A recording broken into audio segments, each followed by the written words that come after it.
Sa kulungan ang bagsak na isang high-value individual matapos makumpiskahan ng 681,000 halaga ng shabu sa isinagawang bypass operation sa Barangay Poblacion Pardo, Cebu City nito lamang Miyerkules ika-20 ng Marso taong kasalukuyan. Kinilala ni Police Major Jessery S. Basitaw, Station Commander ng Police Station 7 Cebu City Police Office, ang suspect na si alias Mangko, 40 anyos, high-value individual residente ng Sitio Lusimba, Barangay Poblacion Pardo, Cebu City.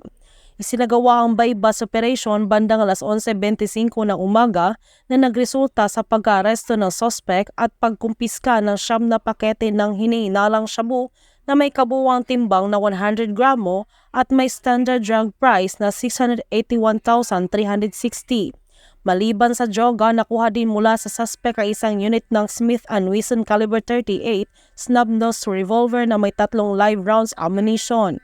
Maharap sa kasong paglabag sa Section 5 at 11 Article 2 ng RA 9165 o ang Comprehensive Dangerous Drugs Act of 2002 at RA 10591 o Illegal Possession of Firearms and Ammunitions.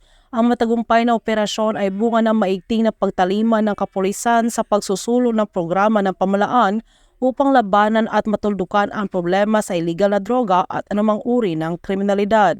Mula dito sa Cebu City, ako yung PNN correspondent, Patrolwoman Nika B. Cañedo, alagad ng batas, tagataguyod ng balitang pulis.